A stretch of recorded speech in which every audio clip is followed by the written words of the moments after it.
ಅನುಭವವಿಲ್ಲದ ಜ್ಞಾನವೆಂದರೆ ಪಾತ್ರೆಯಿಲ್ಲದವನಿಗೆ ನೀರು ಸಿಕ್ಕಂತೆ.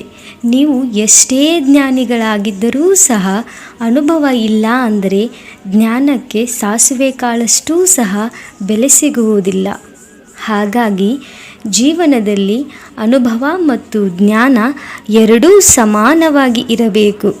ಅದ್ಭುತವಾದ ಬದುಕನ್ನು ಕಟ್ಟಿಕೊಳ್ಳಲು ಒಂದು ಕಡೆ ಕಷ್ಟಗಳು ಇರಬೇಕು, ಇನ್ನೊಂದು ಕಡೆ ಭಗವಂತ ನಮ್ಮ ಕೈ ಬಿಡುವುದಿಲ್ಲ ಎಂಬ ಅಚಲ ನಂಬಿಕೆ ಇರಬೇಕು.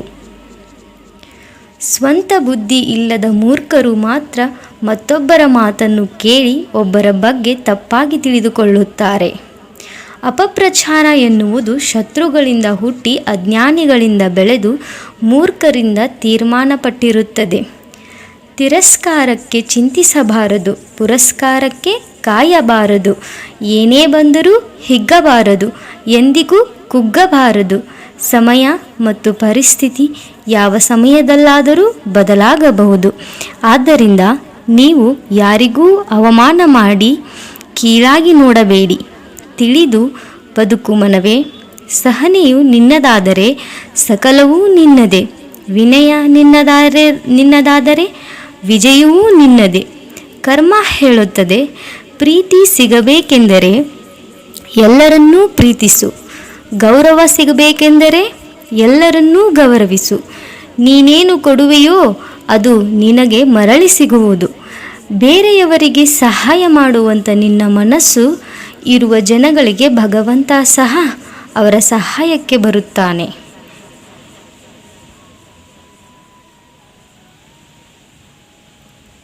ಕೆಲವು ಸಂಬಂಧಗಳನ್ನು ದೇವರು ಹಾಳು ಮಾಡುತ್ತಾನೆ. ಯಾಕೆಂದರೆ ನಮ್ಮ ಜೀವನ ಹಾಳಾಗಬಾರದು ಅಂತ. ಖುಷಿಯಾಗಿರಬೇಕು ಅಂದರೆ ಬೇರೆಯವರ ಬಗ್ಗೆ ನಾವು ಮಾತನಾಡಬಾರದು. ನಮ್ಮ ಬಗ್ಗೆ ಕೆಟ್ಟದಾಗಿ ಮಾತನಾಡುವವರ ಬಗ್ಗೆ ತಲೆಯೂ ಕೆಡಿಸಿಕೊಳ್ಳಬಾರದು. ಈ ಸ್ವಾರ್ಥ ತುಂಬಿದ ಜಗತ್ತಿನಲ್ಲಿ ನಿನ್ನ ಕಣ್ಣೀರು, ದುಃಖ, ನೋವು ಯಾರಿಗೂ ಗಮನಿಸುವುದಿಲ್ಲ. ಆದರೆ ಮೇಲಿರುವ ಕಾಣದ ಶಕ್ತಿಯೊಂದು ನಿನ್ನ ಕಣ್ಣೀರಲ್ಲೇ ಅಡಗಿದೆ. ಮರೆಯಬೇಡ. ಬರುತ್ತಿರುವುದನ್ನು ಬರುವ ಹಾಗೆಯೇ ಸ್ವೀಕರಿಸು. ಬರುವುದರಲ್ಲಿ ಏನಾದರೂ ಒಂದು ಬದಲಾಯಿಸುವ ಶಕ್ತಿ ಇದ್ದೇ ಇರುತ್ತದೆ. ನಗುತ್ತಾ ಇರಿ. ಅದೊಂದು ಕೆಟ್ಟ ದಿನ ಅಷ್ಟೇ, ಕೆಟ್ಟ ಜೀವನ ಅಲ್ಲ. ಈ ಸ್ವಾರ್ಥ ತುಂಬಿದ ಜಗತ್ತಿನಲ್ಲಿ ನಿನ್ನ ಕಣ್ಣೀರು, ದುಃಖ, ನೋವು ಯಾರೂ ಗಮನಿಸುವುದಿಲ್ಲ. ನಾವು ಬೇರೆಯವರಿಗೆ ಸಹಾಯ ಮಾಡಿದಾಗ ಅದಕ್ಕೆ ಪ್ರತಿಫಲವಾಗಿ ನಮಗೆ ಆಶೀರ್ವಾದಗಳು ಪ್ರಾಪ್ತಿಯಾಗುತ್ತವೆ. ಆಶೀರ್ವಾದಗಳು ಕಣ್ಣಿಗೆ ಕಾಣುವುದಿಲ್ಲ, ಆದರೆ ಕೆಟ್ಟ ಸಮಯದಲ್ಲಿ ನಮ್ಮನ್ನು ಕಾಪಾಡುತ್ತವೆ. ಹಾಗಾಗಿ ನಾವು ಮಾಡಿದ ಸಹಾಯ ಎಂದಿಗೂ ವ್ಯರ್ಥವಾಗುವುದಿಲ್ಲ.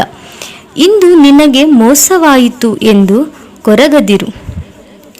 ನಾಳೆ ಅವರಿಗೆ ಮೋಸ ಮಾಡಲೆಂದೇ ನಿನ್ನನ್ನು ಕಾಯುವ ದೇವರು ಯಾವುದೋ ರೂಪದಲ್ಲಿ ಬಂದೇ ಬರುತ್ತಾನೆ. ಇಲ್ಲವೇ ಕೆಲವು ವ್ಯಕ್ತಿಗಳನ್ನು ಸೃಷ್ಟಿ ಮಾಡುತ್ತಾನೆ. ಜೀವನದಲ್ಲಿ ಯಾವತ್ತಾದರೂ ಸೋತೆನೆಂದು ಅನ್ನಿಸಿದರೆ, ಯಾವ ಮಾರ್ಗವೂ ಕಾಣದೆ ಕಂಗಾಲಾಗಿ ಹೋದಲ್ಲಿ ಅವಶ್ಯವಾಗಿ ಭಗವದ್ಗೀತೆಗೆ ಶರಣಾಗಿ. ಅಲ್ಲಿ ಬೆಳಕು ಕಾಣುವುದು. ಬದಲಾವಣೆ ಜಗತ್ತಿನ ನಿಯಮ. ನಾವು ಸಮಯಕ್ಕೆ ತಕ್ಕಂತೆ ಬದಲಾಗದಿದ್ದರೆ ನಮ್ಮನ್ನು ಕಸದ ತೊಟ್ಟಿಯಲ್ಲಿ ಹಾಕುತ್ತಾರೆ. ಮೌನಕ್ಕಿಂತ ದೊಡ್ಡ ಉತ್ತರವಿಲ್ಲ.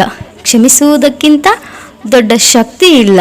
ಇಲ್ಲಿ ಮನಸ್ಸಿಗಿಂತ ಒಳ್ಳೆಯ ಸ್ನೇಹಿತನಿಲ್ಲ. ಕೋಪಕ್ಕಿಂತ ದೊಡ್ಡ ಶತ್ರು ಇಲ್ಲ. ತಾಳ್ಮೆಗಿಂತ ಒಳ್ಳೆಯ ಪರಿಹಾರವಿಲ್ಲ. ನೀನು ಬೇರೆಯವರ ಭಾವನೆಗಳೊಂದಿಗೆ ಆಟವಾಡಿದರೆ ಕರ್ಮ ನಿನ್ನೊಂದಿಗೆ ಆಡುವುದು. ನೆನಪಿರಲಿ, ನೋವು, ದುಃಖವಾದಾಗ ಕೆಲವೊಮ್ಮೆ ಮನಸ್ಸು ಕೆಟ್ಟ ಯೋಚನೆಗಳನ್ನು ಮಾಡುತ್ತೆ. ಆದರೆ ಬದುಕು ಕೊಡುವ ಪರೀಕ್ಷೆಯನ್ನು ಎದುರಿಸಲೇಬೇಕು. ಸೋಲೊಪ್ಪಿಕೊಳ್ಳದೆ ಗೆದ್ದೇ ಗೆಲ್ಲುವೆ ಎಂದು ಬದುಕಬೇಕು. ನಂಬಿಕೆ ಇದ್ದವರಿಗೆ ದೇವರು ಕಲ್ಲಿನಲ್ಲಿ, ನೀರಿನಲ್ಲಿ, ಎಲ್ಲೆಲ್ಲೋ ಕಾಣಿಸುತ್ತಾನೆ. ನಂಬಿಕೆ ಇಲ್ಲದಿದ್ದರೆ ನಮ್ಮ ಜೊತೆಯಲ್ಲಿಯೇ ದೇವರಿದ್ದರೂ ಕಾಣಿಸುವುದಿಲ್ಲ. ಒಂಟಿಯಾದೆ ಎಂದು ಕೊರಗಬೇಡ. ಸೂರ್ಯನೂ ಒಂಟಿ, ಚಂದ್ರನೂ ಒಂಟಿ, ಆದರೂ ಜಗಕ್ಕೆ ಬೆಳಕು ನೀಡುತ್ತಿಲ್ಲವೇ? ಒಂಟಿಯಾದಾಗಲೇ ನೀ ಏನು ಎಂದು ಅರ್ಥವಾಗುವುದು, ನಿನ್ನ ಸಾಮರ್ಥ್ಯ ಎಷ್ಟು ಎಂದು ತಿಳಿಯುವುದು. ಸೂರ್ಯಚಂದ್ರದಂತೆ ನೀ ಜಗಕ್ಕೆ ಬೆಳಕು ನೀಡುವುದು ಬೇಡ. ನಿನ್ನ ಬದುಕಿಗೆ ನೀನು ಬೆಳಕಾಗು ಸಾಕು. ಆಗ ನಿನ್ನ ಬದುಕು ಧನ್ಯ. ಕಳೆದು ಹೋದ ಒಳ್ಳೆಯ ಸಮಯ ಜೀವನದಲ್ಲಿ ನೆನಪಾಗಿ ಉಳಿಯುತ್ತದೆ. ಕಳೆದು ಹೋದ ಕೆಟ್ಟ ಸಮಯ ಬದುಕಿನಲ್ಲಿ ಒಂದು ಪಾಠವಾಗಿ ನಿಲ್ಲುತ್ತದೆ. ನೀವು ಕೆಳಗೆ ಬಿದ್ದು ನೋಡಿ, ನಿಮ್ಮನ್ನು ಎತ್ತುವುದಕ್ಕೆ ಯಾರೂ ಬರುವುದಿಲ್ಲ.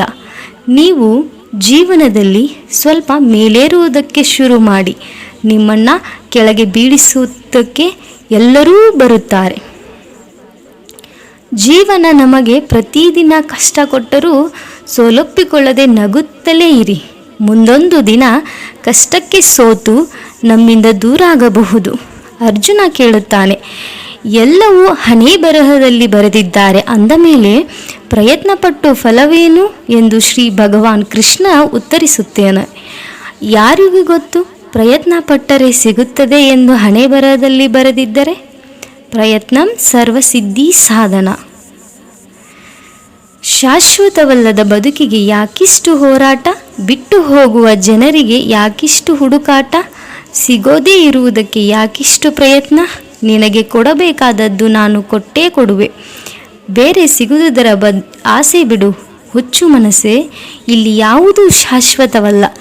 ಕಷ್ಟದಲ್ಲಿ ತಾಳ್ಮೆಯಲ್ಲಿ, ನಷ್ಟದಲ್ಲಿ ಸಹನೆ, ತೊಂದರೆಯಾದಲ್ಲಿ ಶಾಂತಿ, ದುಃಖದಲ್ಲಿ ಸಮಾಧಾನ ಇದ್ದರೆ ಬಾಳಿನಲ್ಲಿ ಯಾವ ಭಯವೂ ಇರುವುದಿಲ್ಲ. ಕೇವಲ ಒಬ್ಬನನ್ನು ಸೋಲಿಸಲು 10 ಜನ ಒಂದಾಗಿದ್ದಾರೆ ಅಂದರೆ ಅವನು ಸೋತರೂ ಗೆದ್ದವನು.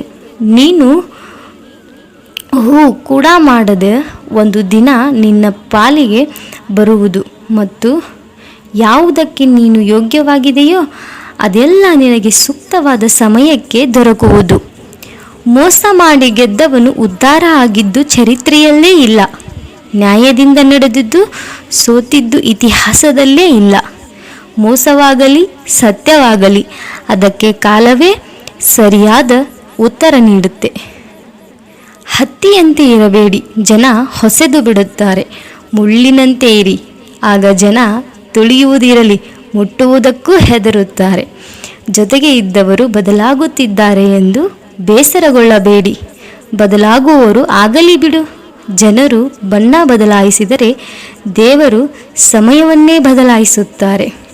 ನಾವು ನಮ್ಮ ಅಂತರಂಗದೊಳಗಿನ ಆತ್ಮದ ಪರಿಕಲ್ಪನೆಯನ್ನು ಅರಿತರೆ ತೃಪ್ತಿದಾಯಕವಾಗಿ ಬದುಕಬಹುದು. ಆದರೆ ನಾವು ನಮ್ಮ ಆತ್ಮದೊಳಗಿನ ನೈಜ ರೂಪವನ್ನೇ ಅರಿಯದೆ ನಮ್ಮಿಂದ ಹೊರಬರುವ ಭಾವನೆಗಳ ಮೇಲೆ ನಿಯಂತ್ರಣ ಹಾಕದೆ ಆತ್ಮತೃಪ್ತಿಯ ಜೀವನವನ್ನು ನಡೆಸಿಕೊಂಡು ಬರುತ್ತಿದ್ದೇವೆ. ಭಗವಂತನ ಪ್ರೇರಣೆಯಂತೆ ಯಾವಾಗ ಏನು ಆಗಬೇಕೋ ಅದು ಆಗಿಯೇ ಆಗುತ್ತದೆ. ಯಾರ ಹಣೆ ಬರಹವನ್ನು ಯಾರು ಬದಲಾಯಿಸಲಾರರು? ಆದರೆ ನಡೆವ ಹಾದಿ ಸ್ಪಷ್ಟ ಮತ್ತು ಮಾಡುವ ಪ್ರಯತ್ನ ನಿರಂತರವಾಗಿರಬೇಕು. ಪ್ರತಿಯೊಂದು ಮನೆಯನ್ನು ಬೆಳಗಿಸಲು ದೀಪ ಎಷ್ಟು ಮುಖ್ಯವೋ ಹಾಗೆ ನಮ್ಮ ಮನವನ್ನು ಜಾಗೃತ ರೂಪಕ್ಕೆ ತರಲು ಮತ್ತು ನಾನಾ ರೂಪದ ಜ್ಞಾನಾರ್ಜನೆಗೆ ಸಚ್ಚಿಂತನೆಯ ಪುಸ್ತಕಗಳ ಅವಶ್ಯಕತೆಯೂ ಮುಖ್ಯವೂ ಆಗಿದೆ. ಕೆಲವು ಜವಾಬ್ದಾರಿಯುತ ಕೆಲಸಗಳನ್ನು ಹಂಚಿಕೆಯ ಮೂಲಕ ಇತ್ಯರ್ಥಗೊಳಿಸಬೇಕೇ ವಿನಃ ಎಲ್ಲವನ್ನು ನಾನೊಬ್ಬನೇ ಮಾಡಲ್ಪಟ್ಟರೆ ಆ ಕೆಲಸವು ಪರಿಪೂರ್ಣವಾದೀತು ಎಂಬ ಹುಚ್ಚು ಮನಸ್ಥಿತಿಯಿಂದ ಹೊರಬರಬೇಕು. ನಮ್ಮ ಬದುಕಿನ ಸರ್ವ ಕರ್ಮಗಳನ್ನು ಎಲ್ಲವನ್ನೂ ನಿಭಾಯಿಸಿ ನಗುಮುಖದಿಂದ ಸದಾ ಜೀವನ ನಡೆಸಬೇಕು. ಆ ಸರ್ವೇಶ್ವರನ ಮೇಲೆ ಎಲ್ಲವನ್ನು ಭಾರ ಹಾಕಿ ಮುನ್ನುಗ್ಗಬೇಕು. ಯಾಕೆಂದರೆ ಸರ್ವೇಶ್ವರನ ಆಶೀರ್ವಾದವು ನಮ್ಮ ಬದುಕಿನ ಸರ್ವ ಕರ್ಮಗಳನ್ನು ಭಯ ಭಕ್ತಿಯಿಂದ ನಿಷ್ಠೆಯಿಂದ ಮಾಡಲು ಪ್ರೇರಣೆ ನೀಡುತ್ತೆ. ಪರಮಾತ್ಮನ ಚಿಂತೆಯಿಂದ ಹೊರತಾದರೆ ಸುಖ ದುಃಖಗಳು ನಿರಂತರವಾಗಿ ನಮ್ಮನ್ನು ಬಾಧಿಸುತ್ತಲೇ ಇರುತ್ತವೆ. ದೂರಾದವರೆಲ್ಲ ದೂರವೇ ಉಳಿದು ಬಿಡಲಿ. ಒಡೆದ ಹಾಲು ನೈವೇದ್ಯಕ್ಕೆ ಯೋಗ್ಯವಲ್ಲ. ನಿಮ್ಮನ್ನು ಜೀವನಕ್ಕೆ ಅರ್ಹರನ್ನಾಗಿ ಮಾಡಿಕೊಳ್ಳುವುದಕ್ಕೆ ಯಶಸ್ಸು ಮತ್ತು ಸಂತೋಷ ಇವೆರಡರೇ ಮಾರ್ಗವಾಗಿರಲಿ. ನೀವು ಬರಿಗೈಯಲ್ಲಿ ಬಂದಿದ್ದೀರಿ ಮತ್ತು ನೀವು ಬರಿಗೈಯಲ್ಲೇ ಹೋಗಬೇಕು. ನಿಸ್ವಾರ್ಥ ಸೇವೆಯಿಂದ ನೀವು ಯಾವಾಗಲೂ ಫಲಪ್ರದಾಗುತ್ತೀರಿ ಮತ್ತು ನಿಮ್ಮ ಆಸೆಗಳನ್ನು ಈಡೇರಿಸಿಕೊಳ್ಳುತ್ತೀರಿ. ಯಾವ ತಪ್ಪಿನಿಂದ ಮನುಷ್ಯ ಏನು ಕಲಿಯುವುದಿಲ್ಲವೋ ಅದೇ ಆ ಮನುಷ್ಯನ ಅತಿ ದೊಡ್ಡ ತಪ್ಪು. ಕರ್ಮ ಮಾಡದೆ ಫಲದ ಬಗ್ಗೆ ಚಿಂತಿಸುವುದು ಮೂರ್ಖತನ ಅಲ್ಲವೇ? ಕರ್ಮ ಮಾಡು, ಫಲದ ಚಿಂತೆ ಬಿಡು. ಕಳೆದುಕೊಳ್ಳಲು ನೀನೇನು ತಂದಿರುವೆ? ಬರಿಗೈಯಲ್ಲಿ ಬಂದಿರುವೆ, ಬರಿಗೈಯಲ್ಲಿ ಹೋಗುವೆ. ಯಾವುದೇ ಕೆಲಸವಾಗಲಿ ಸಫಲತೆಗೆ ಪಡೆಯಲು ಕಠಿಣ ಪರಿಶ್ರಮ, ಆತ್ಮವಿಶ್ವಾಸ ಮತ್ತು ದೃಢ ಸಂಕಲ್ಪ ಅತೀ ಅಗತ್ಯ. ತಪ್ಪನ್ನು ಹುಡುಕುವುದು ತಪ್ಪಲ್ಲ, ಆದರೆ ಅದು ತಮ್ಮಿಂದ ತಪ್ಪು ಹುಡುಕುವುದರಿಂದ ಪ್ರಾರಂಭವಾಗಬೇಕು.